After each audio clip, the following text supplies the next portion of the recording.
name is Devon Osborne. As you know, I've been analysing your performance in basketballs. So through observational analysis, I've come up with a few strengths and areas of improvement that we're going to discuss today. So let's just start off with your strengths. Your dribbling is pretty good. You keep low to the ground, and your agility, which is also a strength, also helps you to change direction at speed. So it's pretty good. Your passing, very good, accurate. Your assists per game is about 6.6 assists per game, so that's pretty good.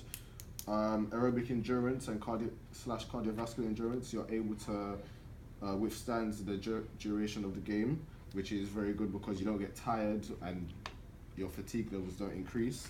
Muscular endurance, which helps your passing. Balance is also a key area with your dribbling. It helps you keep a center of gravity, and your court vision whilst on the ball. The court vision helps with your passing and your assists. So that's basically where you pass the ball off to the appropriate person and then make points from that. But in contrast, your areas of improvement, the main ones that I've notified for your position, which is point guard, is arousal levels, 2-point shooting and 3-point shooting. Additional also free throws. I also had a couple including like blocking and rebounding, but obviously those are not your key areas because of your position. So for your 2-point shooting, how do you feel you shoot? It depends. So like in the game, if I'm not fully guarded, my shooting, I'm more relaxed. But when I'm guarded, like, I find it harder to shoot. So you find it harder when it's a contested shot? Yeah, basically. Okay, is there any specific reason for this? I don't know, just pressure under. Okay, so pressure. So that relates to the psychological questionnaire that I did with you. So from this, we saw peaking under pressure, you got 5 out of 12, which is fairly low. So that also relates to you saying that your pressure levels. From my analysis, I saw that you have 40% from 2-point range on average per game. So this needs to be improved to make sure you're a more effective scorer, because a lot of points in your position come from the 2-point range, jump shots and layups. So what we can do is, and I also like to talk about your 3-point shooting as it is very close related. So your 3-point shooting, do you think is bad because of I'm the more relaxed when I'm doing 3-point shooting. Okay. Like, sometimes kind of the same. Because of the pressure, correct? Yeah. So what I've said is we should aim to improve your 3-point. This is a long-term goal. Yeah. Improve your 3-point shooting from about 30%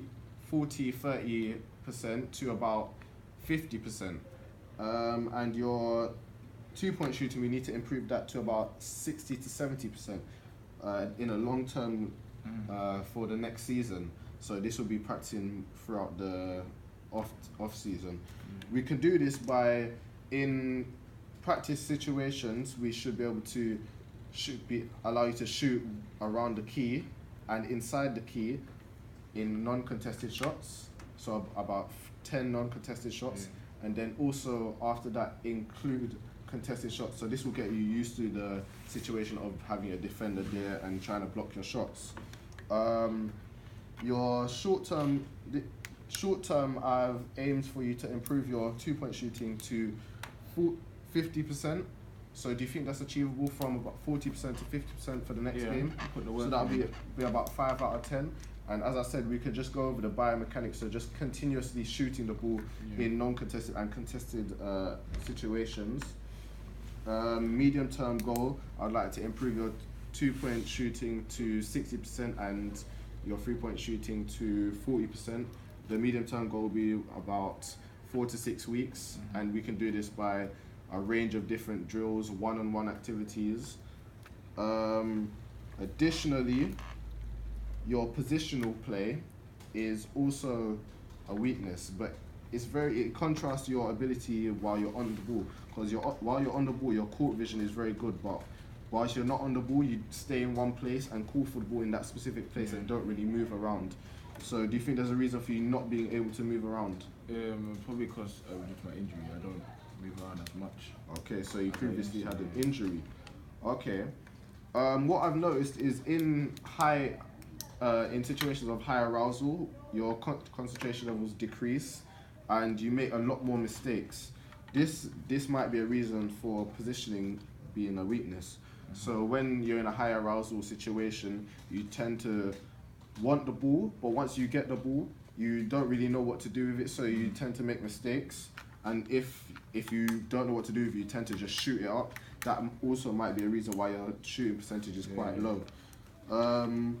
Additional to your positional play being weak, I would suggest moving around. So in training sessions, moving around the key, because you would like to. What type of player are you? 2-point shooter, 3-point shooter? 3-point shooter. Okay, so you're a 3-point shooter. So yeah, just moving around the key and calling for the ball in different situations, not continuously calling for the ball, I would suggest.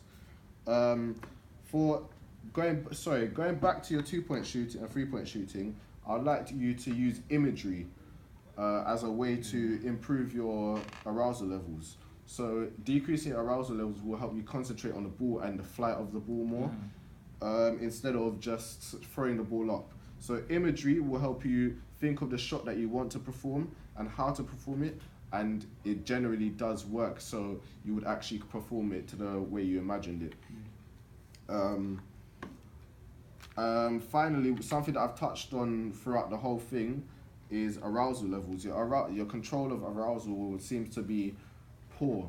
So what I would say is, so in training sessions, do you feel your arousal levels are much lower than they are in games? Yeah. Okay, so it's because of the pressure, correct? Yeah. Also, it says here, freedom from worry, your score is 8 out of 12. So that is quite high. That's fairly high. So I would say, at this time, was you thinking in a training situation or in a game situation? I was probably thinking about training situation. Okay. Yeah. So as I've seen you in training sessions, you're a lot more fluent whilst you're playing in training sessions, and you're more confident in your own ability. That's why you shoot at a higher percentage. So in game situations, I would say to control your arousal, use breathing techniques such as breathing in, holding it for 10 seconds, and then breathing out, or even self-talk, saying stuff like "well done, you can do it, keep going," and just gestures to yourself, like clapping when you've done something well. That can also help. So the goal is to improve your arousal levels, to improve your control of arousal levels in pressure situation, using self-talk and also imagery.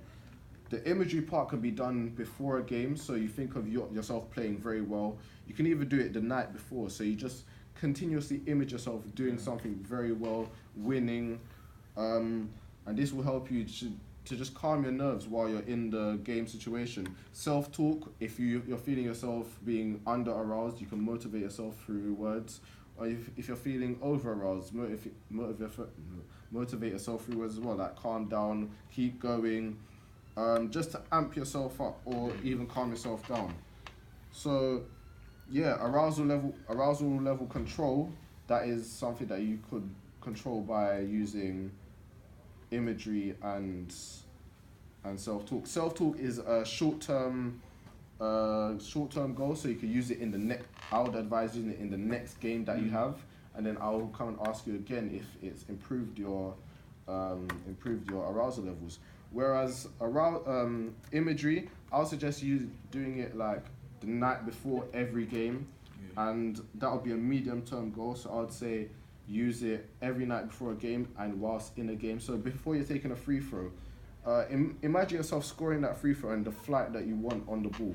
So that will be able to help you effectively score the goals. But I will be analysing your performance quite a lot more, so thank you very much. Thank you.